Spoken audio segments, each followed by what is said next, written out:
A CCJ, Comissão de Constituição e Justiça da Câmara, aprovou proposta para incluir o direito à legítima defesa na Constituição. Hoje, esta garantia faz parte do Código Penal, que determina que não há crime quando o autor age em legítima defesa. Para saber o impacto da proposta, eu converso com a deputada Bia Kicis, do PSL do Distrito Federal, e o deputado João Henrique Campos, do PSB de Pernambuco. Por que a necessidade de incluir na Constituição a legítima defesa, deputada? Olha, na verdade, isso é em decorrência de que a gente tem percebido que, apesar de estar previsto no Código Penal a excludente de criminalidade, isso não tem sido observado politicamente. Na agenda de governos que antecederam o governo atual, a legítima defesa ela era muitas vezes desconsiderada e a gente viu casos como, por exemplo, o do cunhado da Ana Hickman ter que responder a um processo criminal quando o que ele fez foi um ato de bravura, de heroísmo, ao defender a vida da Ana Hickman, de sua esposa, dele próprio, contra um ataque de uma pessoa violenta que tinha o intuito claro de matá-los. Então, isso é uma tentativa de se dar ainda um maior relevo a esse direito, que é um direito natural de preservação da vida, da sua própria vida e de alguém que esteja em risco iminente. Nós somos favoráveis ao direito à legítima defesa, mas ele já está previsto numa norma infraconstitucional, que é o Código Penal. A gente entende que a Constituição já garante o direito à vida, e com isso a legítima defesa, e o Código Penal já disciplina isso de maneira que vem sendo cumprido no país. E a PEC 100, da forma que ela foi proposta, ela tinha uma redação muito controversa, porque originalmente ela dizia: a lei assegurará ao cidadão o exercício da legítima defesa e o direito de possuir e portar os meios necessários para a garantia da inviolabilidade dos direitos previstos no caput. Então, com esse final de frase, você permitiria que toda a sociedade brasileira pudesse portar uma arma para garantir a legítima defesa. Isso era tão gritante que até o PL das armas que está na casa seria decretado inconstitucional. Isso é abertura para flexibilizar a posse de armas? Olha, isso é uma necessidade que, inclusive, foi a escolha da população quando houve aquele referendo lá atrás. A população, mais de 60%, votou contra o estatuto que desarmou a população. O deputado João H. Campos, ele é jovem ainda, então ele não tem a lembrança que eu tenho do Brasil, da nossa vida no país, antes do estatuto que desarmou a população. Isso aqui não era um faroeste, não era um bang-bang, simplesmente a população ela tinha o direito de se defender. Infelizmente, nós vemos um movimento que não é só no Brasil, ele é internacional, da esquerda, um movimento progressista, que inclusive confunde a questão da segurança pública com o direito à legítima defesa. Porque uma coisa é segurança pública, que é dever do Estado. Outra é o direito à legítima defesa, que é individual.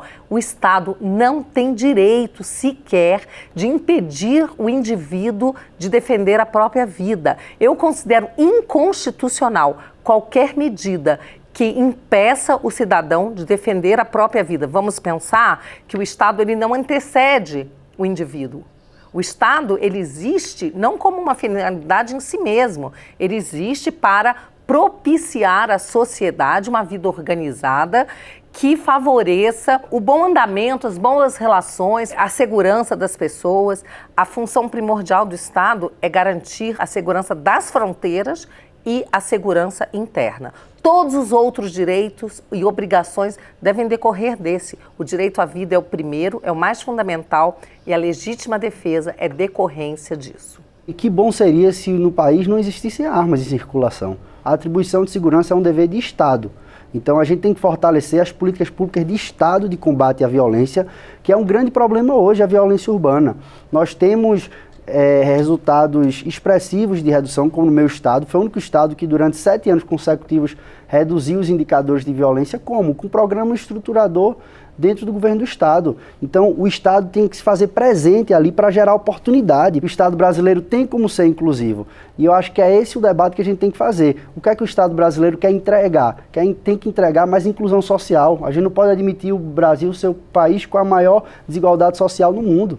A gente não pode admitir isso. E eu acho que o nosso papel é colocar essas pautas dentro do parlamento. Se a gente colocar isso, a gente vai entregar uma sociedade mais justa. Vários especialistas em segurança, falando de violência urbana, recomendam que não haja reação em casos de surpresa por um assaltante ou um roubo.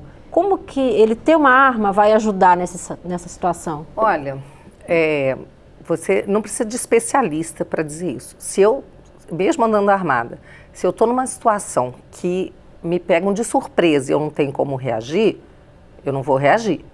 Mas se eu tenho como antever, eu estou numa situação de risco e eu tenho condições de reagir, é claro que eu tenho que reagir, é minha obrigação reagir, lutar pela minha própria vida. É muito bom, eu tenho certeza que os bandidos adoram essas recomendações, sabe?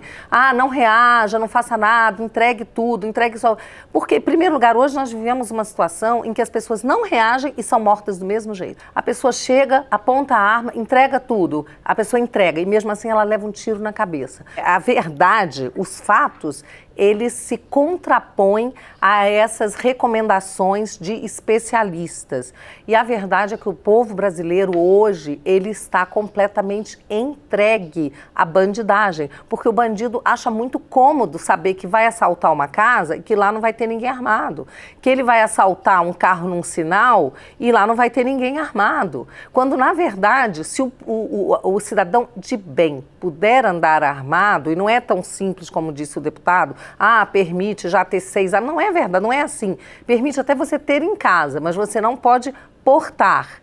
E para você conseguir um porte de arma, é um sufoco. É uma burocracia gigantesca. Nós temos que vencer essa burocracia, porque ela não está favorecendo o povo brasileiro. Basta ver as estatísticas. E tem uma coisa, se você é atacado, agredido, e você responde, consegue se proteger, não foi você que praticou violência, foi o outro. E essa ideia, ela permeia a mentalidade das pessoas que são desarmamentistas. Então, eu quero dizer assim, o Brasil, depois que desarmou a população, só cresceu a violência. E todos os países totalitários, a primeira coisa que eles fazem é desarmar a população. Essa sua frase, que bom seria um país sem armas, isso é totalmente divorciado da realidade, porque nos países em que as pessoas têm direito a andarem armadas e a se protegerem, a violência é milhões de vezes menor do que no Brasil, porque tá bom demais pro bandido, ele sabe que ele sai armado, porque, meu amigo, você pode fazer campanha, entrega a arma, solta pombinha branca, o bandido não vai entregar a sua arma. Só os patos que entregaram as armas nessa campanha, os patos, aquelas pessoas de bem que tiram a sua arma e foram lá entregar, acreditando que uma campanha dessa traria mais paz para a sociedade. Já ficou provado que não trouxe paz, aumentou a violência, bandido não entrega a arma, ele não está nem aí, ele já é marginal, ele já está à margem da lei. Então, o que nós temos que proteger é o cidadão de bem, e não é à toa que nos Estados Unidos a segunda emenda é intocável, porque tem um detalhe.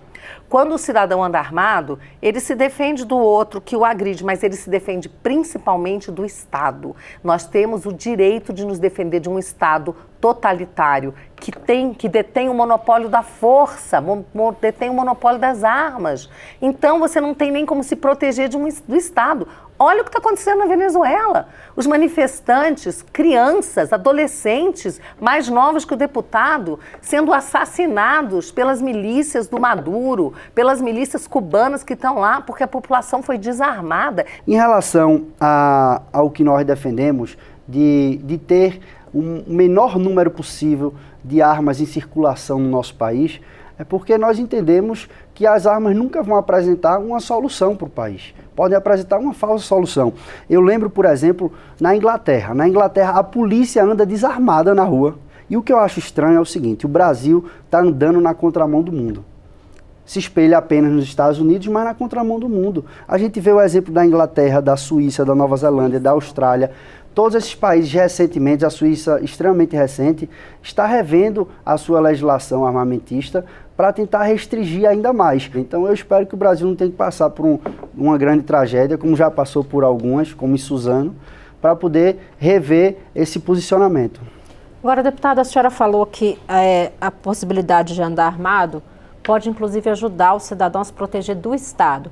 Mas isso também não é um estímulo para o ataque contra agentes do Estado? Por exemplo, um policial, o Brasil é um local onde mais se matam policiais, isso não acaba estimulando também reações? Não, claro que não. Nós estamos falando de um ataque do Estado como um Estado totalitário que passa a ameaçar a sua população. Nós estamos falando disso.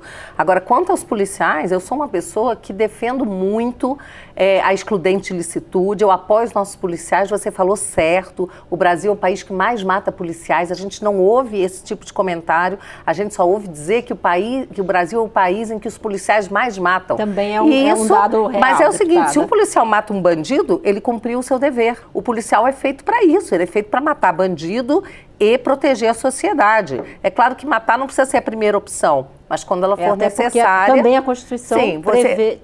Mas quando a Constituição... Proíbe a pena de morte, né, deputada? Não, mas isso não é pena de morte. Quando um policial a pena de morte é para o policial, graças a Deus que com o governo Bolsonaro, ela não é a mentalidade que prevalece, porque o brasileiro foi às urnas dizer não a essa mentalidade progressista que o deputado disse que no mundo está ganhando espaço. Não é assim, não. A direita está avançando também no mundo, por quê? Olha o que está acontecendo na Inglaterra, na questão do Brexit, olha o que está acontecendo na Itália, olha o que está acontecendo em vários países do mundo, da América Latina mesmo, como o Brasil, que a população está dando um basta a essa ideia progressista. Agora é difícil, porque isso tomou conta da sociedade, do mundo por muito tempo.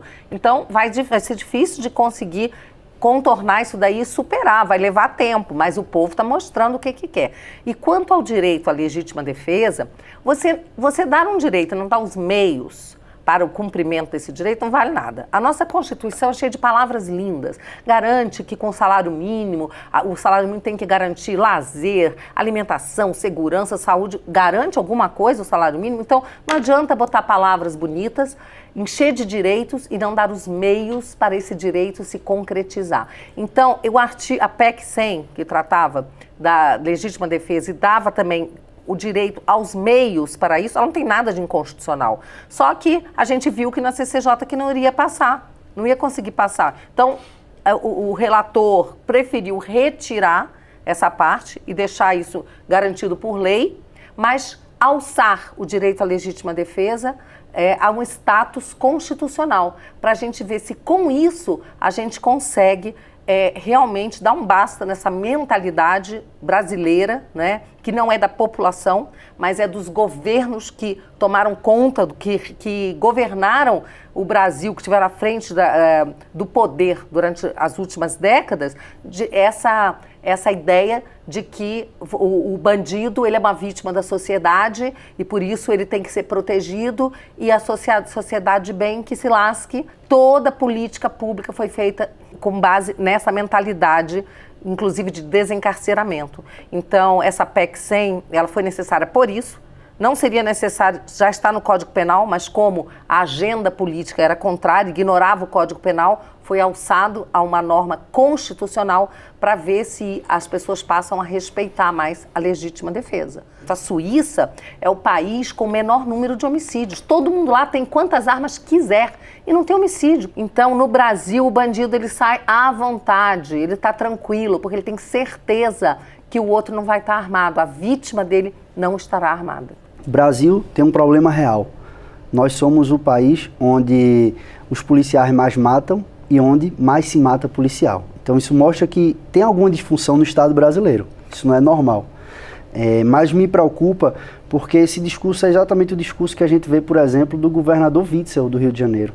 Tudo isso que a gente fala aqui é o problema da desigualdade brasileira.